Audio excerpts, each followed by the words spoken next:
Hello students, देखिए आज जो है आपका डिज़ाइन ऑफ स्ट्रक्चर का फोर्थ लेक्चर है। ठीक है, थर्ड लेक्चर में हमने यानी कि स्ट्रक्चरल स्टील कनेक्शन के बारे में पढ़ा था। ठीक है, तो कनेक्शन के बारे में बात करते हैं। कनेक्शन दो तरह के होते हैं। ठीक, एक होते हैं आपका परमानेंट कनेक्शन और एक आपके होते हैं नॉन परमानेंट कनेक्शन या बीच हम कहते हैं टेम्पररी कनेक्शन। ठीक है, देखिए ऑन कनेक्शन का ही हमने एक टाइप लिया था, वो था आपका रिवेट जॉइंट। ठीक, तो रिवेट जॉइंट के आपके दो भाग होते हैं, एक होता है आपका लैप जॉइंट और एक होता है आपका बट जॉइंट। ठीक है, तो लैप जॉइंट हमने लास्ट लेक्चर में कंप्लीट कर लिया था। अब जो हम पढ़ने वाले हैं वो है आपका बट जॉइंट। ठीक है, देखिए लेफ्ट जॉइंट की अगर बात करें तो लेफ्ट जॉइंट में क्या था आपका, हम क्या कर रहे थे, दो प्लेट्स को ऊपर और नीचे रख रहे थे, यानी एक दो को ओवरलैप कर रहे थे और फिर हम रिवेट की हेल्प से उसे जोड़ रहे थे। ठीक है, लेकिन अगर हम बट जॉइंट की बात करें तो इसमें क्या होता है आपका, इसमें जो भी आपको दो प्लेट जोड़नी होती है उन्हें हम क्या करते हैं, एक ही समतल में रखते हैं। दोनों को क्या करते हैं, मिला के सटा कर रखते हैं एक दूसरे से। और क्या करते हैं हम इसमें इन्हें जोड़ने के लिए क्या करते हैं, हम कवर प्लेट का यूज़ करते हैं। ठीक है, यानी क्या करते हैं, हम इन दोनों प्लेटों के ऊपर और नीचे, जैसे सपोज आपका इधर रखा है इसमें।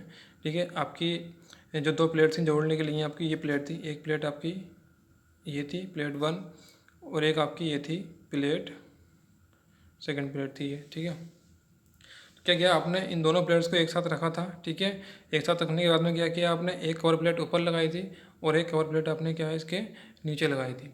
ठीक है, इन दोनों कवर प्लेट को लगाने के बाद में क्या किया आपने, रिवेट होल किया और उसमें क्या कर दिया, फिर आपने रिवेट प्रोवाइड कर दिया था। और नीचे फिर से रिवेट डालने के बाद में हमने क्या कहता है इसे जो है, यानी इसका नीचे भी हमने हेड बना दिया था और आपका ये कनेक्शन कंप्लीट हो गया था। ठीक है, जैसे अगर हम इसका टॉप व्यू देखें तो क्या था, देखिए आपकी एक प्लेट आपकी ये थी। ठीक है, जो प्लेट आप जोड़ते हैं, यानी जो प्लेट आपको कनेक्शन में जोड़नी है, उस प्लेट को क्या कहते हैं आप, मेन प्लेट कहते हैं। ठीक है, और जिस प्लेट को आप जोड़ने के लिए यूज़ करते हैं, यानी जिसकी हेल्प से आप इन दोनों मेन प्लेट को जोड़ते हैं, वो प्लेट क्या कहलाती है आपकी, वो कहलाती है कवर प्लेट। ठीक है, जैसे आपकी ये जो प्लेट लगी हुई है आपकी, ये क्या है, ये आपकी कवर प्लेट है। जैसे इसमें आपको दिखाया गया है, ये क्या है, ये आपकी है कवर प्लेट। ठीक है, तो देखिए ये दो प्लेट रखी हैं आपकी, एक प्लेट आपकी ये रखी है, ठीक, और एक प्लेट आपकी ये है। इन दोनों प्लेटों को जोड़ने के लिए क्या किया है आपने, एक कवर प्लेट ऊपर लगाई है और एक कवर प्लेट नीचे लगाई है। इन दो कवर प्लेट की हेल्प से आपने जो है यहाँ पे कनेक्शन कंप्लीट किया है। ठीक, अब देखिए ये आपने जो इसमें रिवेट लगाए हैं, बस सिर्फ एक ही लाइन में लगाए हैं, यानी एक लाइन आपने इधर लगाई है इस प्लेट में और एक लाइन आपने इधर लगाई है इस प्लेट में। ठीक, यानी लाइन तो दो हैं ये, लेकिन एक प्लेट में कितनी है, सिर्फ एक लाइन है। इसलिए हम क्या कहते हैं, ये कहलाता है आपका सिंगल रिवेट बट जॉइंट। इसे क्या कहते हैं हम, इसे कहते हैं हम सिंगल रिवेट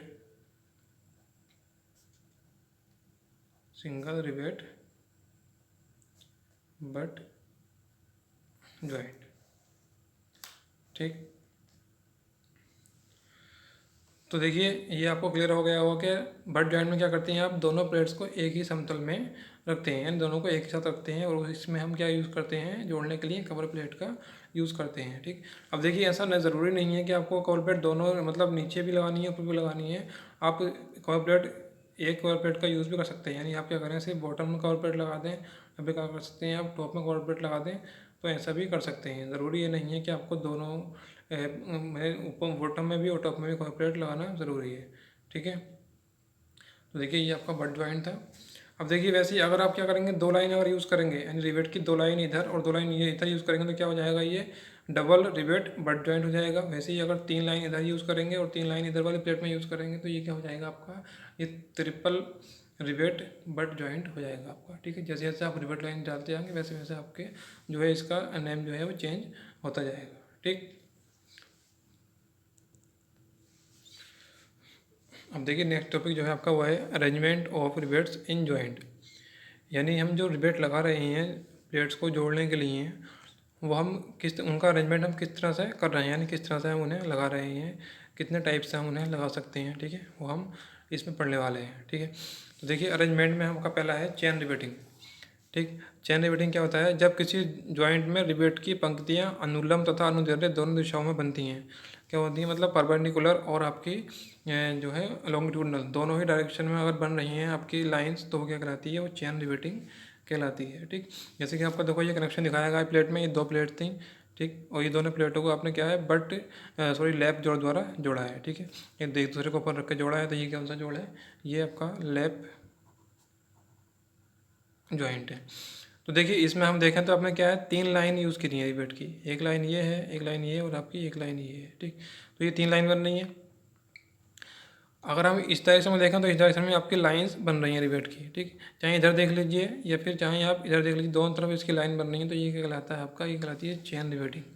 यानी परपेंडिकुलर डायरेक्शन में भी बन रही हैं आपकी और आपकी लॉन्गिट्यूडनल डायरेक्शन में भी बन रही हैं। ठीक, अगर हम फोर्स की दिशा में या फिर स्ट्रेस की दिशा में देखें तो आपकी ये कौन सी लाइन है, ये लॉन्गिट्यूडनल लाइन हो रही है।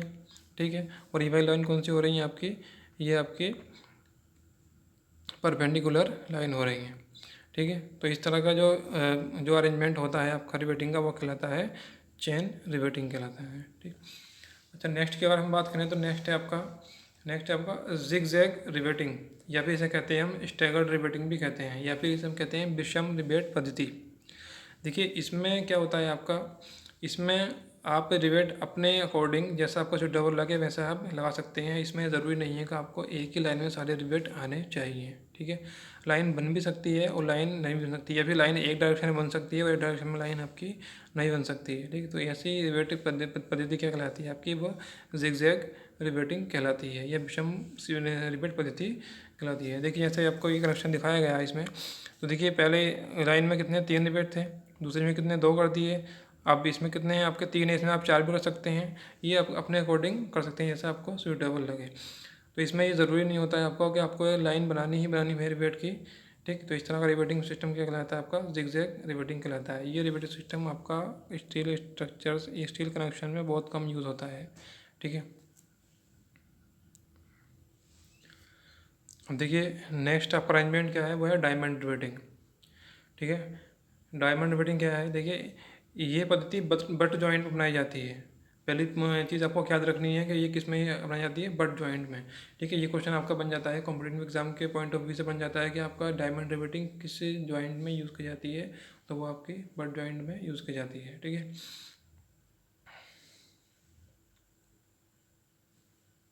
देखिए इसमें होता क्या है, इसमें क्या है आपका, देखिए मुख्य प्लेटों की जोड़ रेखा के दोनों ओर प्रत्येक पंक्ति में रिवेटों की संख्या एक एक कम होती जाती है। देखिए आपकी 2 मेन प्लेट थी। ठीक है, ये अपने जोड़ दी हैं दोनों प्लेट हैं। देखिए इनके जो जो आपका क्या है, जो आपके जॉइंट के करीब है। ठीक है, दोनों पॉइंट जहाँ जहाँ पे दोनों प्लेट मिल रही हैं वहाँ पे रिवेटों की संख्या क्या होगी, सबसे ज़्यादा होगी। देखिए आपने 3 रिवेट लगाए हैं, यहाँ पे ज़्यादा है। जैसे जैसे आप पीछे जा रहे हैं, ठीक है, जैसे जैसे आप पीछे जा रहे हैं तो आपके क्या रिवेट की जो संख्या है वो एक कम होती जा रही है। ठीक है, मतलब जितने पीछे जाएंगे आप, जितनी लाइन पीछे जाएंगे उसमें आपका क्या है, सारे लाइन पे एक एक संख्या क्या होगी, वो कम होती जाएगी। और जो आखिरी वाली लाइन होगी उसमें आपको सिर्फ एक ही रिवेट बचेगा। अब देखिए जैसे आपके 3 थी, उसके बाद में कितने हो गए, 2 रिवेट हो गए, और इसमें आपका कितना हो गया, 1 रिवेट हो गया। ठीक है, वैसे ही अगर आप यहाँ पे 4 रिवेट लगाते तो यहाँ पे 3 होते, फिर यहाँ पे 2 होते, और यहाँ पे क्या होती है, एक लाइन हो जाती है, यहाँ पे कितना हो जाता है आपका, 1 रिवेट आ जाता है। ठीक है, तो देखिए जैसे जैसे आप क्या है पीछे हटते जा रहे हैं, जोड़ से दूर हो जा रहे हैं, वैसे वैसे आपका क्या है रिवेट की संख्या कम होती जा रही है। तो देखिए ऐसा इसलिए होता है क्योंकि यहाँ पे जो है आपके सबसे ज़्यादा जो इस प्लेट के टूटने के चांसेस होते हैं वो कहाँ होते हैं, वो जोड़ जॉइंट के करीब होते हैं।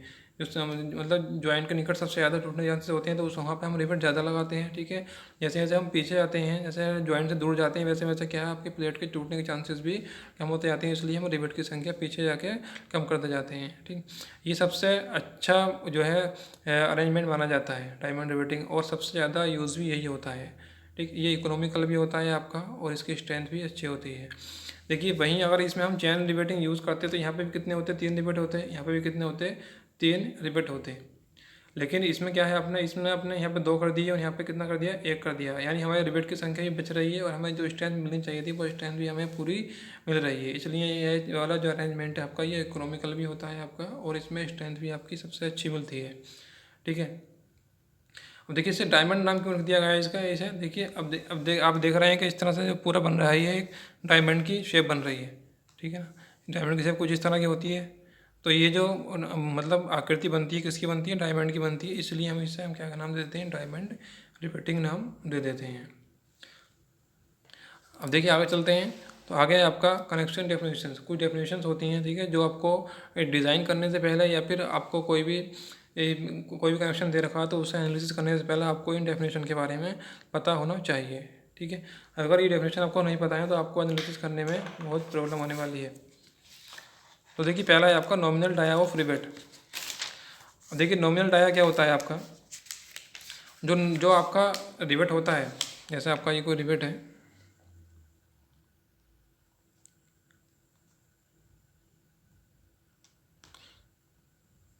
ये आपका रिवेट, ठीक है। तो इसमें ये वाला पोर्शन क्या है आपका, ये ऊपर वाला हेड है और नीचे वाला क्या है आपका, ये शैंक है। तो देखिए ये क्या होता है आपका, ये सामान्य अवस्था में रिवेट के शैंक का सामान्य व्यास होता है। यानी जो रिवेट का जो व्यास होता है, जो भी रिवेट का व्यास होता है, रिवेट का व्यास कौन सा, शैंक का, रिवेट के शैंक का जो व्यास होता है वो क्या कहलाता है आपका, नॉमिनल डाया ऑफ रिवेट कहलाता है, ठीक। अच्छा नेक्स्ट बात करना आपका ग्रॉस डायमीटर ऑफ रिवेट। तो देखिए ग्रॉस डायमीटर ऑफ रिवेट क्या होता है आपका, ये जोड़ में लगे रिवेट का व्यास होता है, ये रिवेट होल के डाया के बराबर लिया जाता है। ये क्या था आपका, जो नॉमिनल डाया था वो क्या था, डायमीटर ऑफ शैंक था। लेकिन आपका ये ग्रॉस डायमीटर क्या होता है, जो भी आप रिवेट लगाने के लिए अपनी प्लेट में होल करते हैं, ठीक है, जो भी आप रिवेट में प्लेट में अपना रिवेट लगाने के लिए होल करते हैं, उसका डायमीटर क्या कहलाता है आपका, ग्रॉस डायमीटर ऑफ रिवेट कहलाता है, ठीक है। ये जो डायमीटर होता है, ये वाला जो होल का डायमीटर होता है वो आपके शैंक के डायमीटर से कुछ ज़्यादा होता है, ठीक है। वो कितना ज़्यादा होता है वो मैं बताता हूँ, देखो आपको भी। देखिए वो होता है आपका, अगर आपका जो मतलब रिवेट शैंक का डायमीटर है,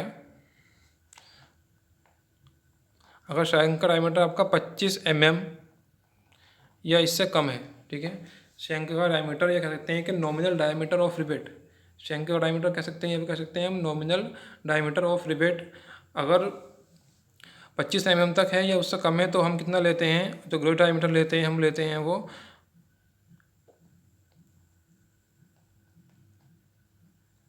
यानी जो भी आपका क्या होगा, जो भी डायमीटर दे रखा होगा शैंक का वो प्लस 1.5 mm हम एक्स्ट्रा ले लेंगे, ठीक है।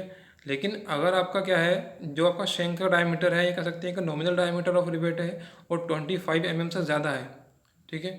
अगर 25 mm से ज़्यादा है तब क्या करेंगे हम, तब आपका क्या करेंगे, शैंक का डायमीटर या नॉमिनल डायमीटर प्लस 2 mm हम एक्स्ट्रा डायमीटर लेते हैं, किसका, होल का, ठीक। तो ग्रॉस डायमीटर क्या होता है आपका, वो नॉमिनल डायमीटर से ज़्यादा होता है। कितना ज़्यादा होता है वो मैंने आप लोगों को बता दिया है, ठीक है। नेक्स्ट है आपका गेज लाइन और रिवेट लाइन। देखिए प्रतिबल की दिशा के समांतर जिस पर रिवेट लगाए जाते हैं को गेज लाइन और रिवेट लाइन कहते हैं। ये क्या होती है, देखिए मैं भी आपको डायग्राम से बताने वाला हूँ।